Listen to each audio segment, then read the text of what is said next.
I think the experience of the I am thing, like when you just, I don't know, it started off for me just doing the headless stuff. If you just go do the headless stuff, do that for a little while, realize that stuff, and then meditate with that in mind, it makes a lot more sense. The I am thing, okay, so when you do the I am thing and when you first like have those epiphanies and you're like, oh my freaking gosh, I can't believe how crazy real this is. I think that epiphany situation and just being in the I am thing, just basically being present in the present moment, noticing the particular molecular arrangement that's happening right here, right now. I think the experience of being like that is a precursor to understanding collapsing the wave function into a singularity. That's just what I call it. I don't know the exact definition. This just makes sense to me with those terms. The wave function being just the situation where there's infinite possibilities in existence.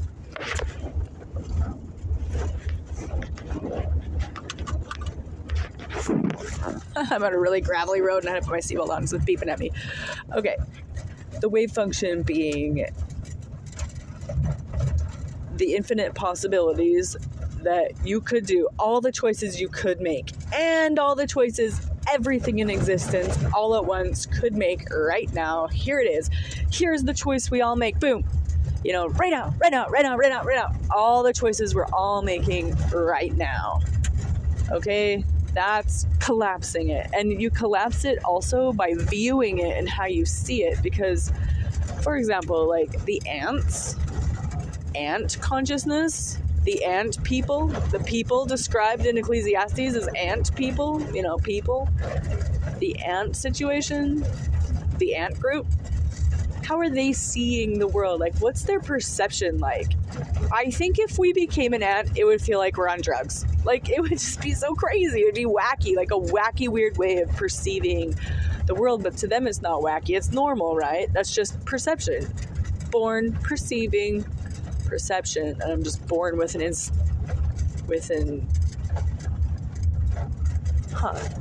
born with an intuition. Born with like an understanding, but then you're like roped into it, right? All the adults around you or all the other ones around you are like, here's what we make of it all. Here's how we make it work. Based on what we're seeing here, here's how we make it work.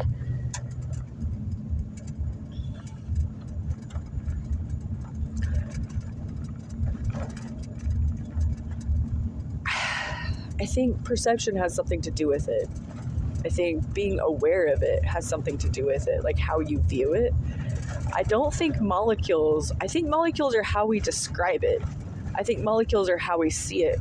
I can think if the ant people had microscopes and looked at it, they would see it in a different way because they're perceiving it differently, right? So they would see different things. Still truth, but different things, different parts of it. Like the elephant thing. They would be seeing it in a different way, but they would be seeing it. The basement bottom level of stuff. They would call molecules and atoms and cells different things. They would see them differently. In a profoundly different way, likely. I think if we saw it, we'd be like, whoa. I think most people think if a ant had a microscope, they would see the same stuff. They see cells, but they don't, because they don't see the way we do. Their eyes are, their perception receptors, right? Their eyes and antenna. We don't even know what antenna feel like. We would have no idea what that is. It's viewing the world in a completely different way. They have different organelles, like different organs. Maybe not different organelles, maybe just different organ structures, right? So the world's different. They have a different slant. I don't think it looks just like this, but close up. I mean, we did this exhibit at the Science Museum in Utah, and it had like how a dog sees, how a hummingbird sees, how a ladybug sees, all these things, how they see, and they even just see completely differently. They see UV light and stuff. They see different stuff. You know, and they perceive with more than just sight as well. They have different senses. They're doing it in a different way, and they likely, like, are they aware of us? Like, I don't know. Maybe, but maybe, not bugs, maybe bugs are very different. Maybe trees, mushrooms, how do they perceive? Because they're perceiving something, they're perceivers still. I believe. I mean, I think science points to them being aware in some capacity of the situation. You know, they're not seeing us the way we're seeing, right? So there's an infinite possibility of how we're existing and seeing. And are we all collapsing it together then with all of our choices? I don't know. Don Juan talks about we can do it differently. And I don't know if that is collapsing the wave function. Maybe that's just working within the structure. But I could have it wrong. It could be that we all at once collapse it. But I don't think so either, because the double slit experiment, you know, it was just a couple of people collapsing. Maybe you just collapse the piece of your part. I don't know. It's an interesting one.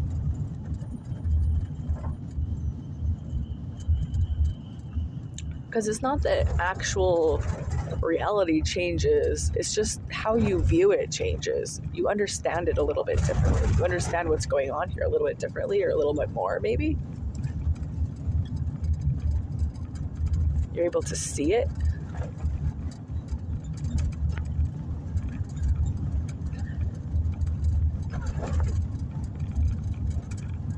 As you view the I am thing, all these things happen right before your eyes as you view the I am thing, and ponder what it actually means. Over and over again. What it actually means different things as you ponder it. It gets deeper and deeper and deeper. It's like you're digging a hole, and what it actually means, and it's hard to sustain, and it's good to do. It's interesting.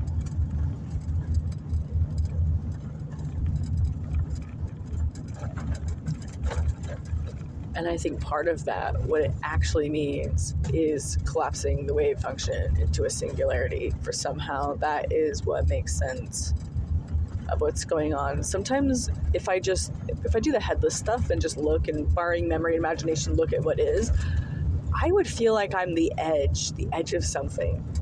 Like my eyes and my face, I can feel it. I feel like I would be pressing right up against that edge. And then there's like the things before my eyes. But there's something behind. What's that behind? I would say that is the infinite chaotic, the wave function. I would say that is. I call the infinite chaotic the wave function. This is based on, I don't know, just hearing these terms throughout my life in various circumstances, you know, with context clues. That's how we learn definitions, isn't it? So based on whatever definitions I have, and for whatever reason, that's what I've landed on, collapsing the wave function into a singularity. But it's also the infinite chaotic. Other people might have these terms too, because it's like probably common. I mean, I grew up in society. I also watched Bones and I don't know, anything else that talks about this stuff. Adventure Time, I'm doing that right now. That's really cool. But I also, am somewhat educated. I took some college. I'm really interested in science and stuff, so it just kind of, since it was interesting, it kind of stuck, you know. I'm interested in religion, too.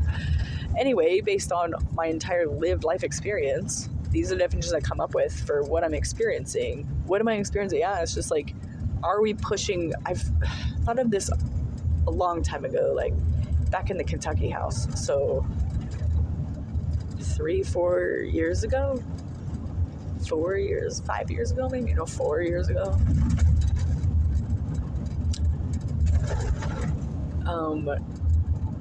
I was listening to Alanis, The Edge of Evolution. Here we are, out here on the edge of evolution. And I also thought about this before with Tool and Spiral, ride the spiral to the end, and parabola, and so good, consciousness and stuff. Just always thinking about that stuff. And then just pushing right up, and also the present moment stuff, the I am stuff. especially the I am thing, pushing right up into the present moment. Like we literally are just in the present moment, but we're pushing against it too. Like I'm driving, I'm literally pushing against the steering wheel as I make the corner. I'm pushing my foot on the gas. I'm like pushing my eyes in forward. My face is forward. I'm like in the present moment. I'm being here. I'm here. And it's moving. It's not like we're just sitting there either. It's like constantly moving. And so we're like constantly pushing up right up against it in this constant moving chaotic dance. But it could go any way. It could go any direction. I could die right now. I could get hit by a car around this curve. It could happen. Like that would be it. What would be next? I would find out, wouldn't I? So, but it, like anything could happen in this moment, and I'm just predicting what might happen, and I'm constantly moving, and I'm racing around and rushing around, and I'm just doing it. And it's like the infinite chaotic then would be what is like right behind the part that I'm not able to perceive and just feels like something, but like not. I mean, it's my scalp. I'm having physical sensations of my head, but if I were to just drop in here without memory or imagination, just conscious here, what would I think about that feeling back there? I would just feel like it's something there, but it's like not quite like understandable. And then the thing in front of me is obviously like visual, and I have hearing, and I have smell, and I have feel. Like just there's a feel to being here. There's just like a feel to how it is to be here, you know. And I feel like that is the collapsed wave function. It's like it goes from chaotic to like something in every moment. And could it go back to being chaotic? Like if I die, does it just go back to being like a scramble? Maybe, you know, we don't know. I think that's what the atheists believe, that it would just be like a scramble. Like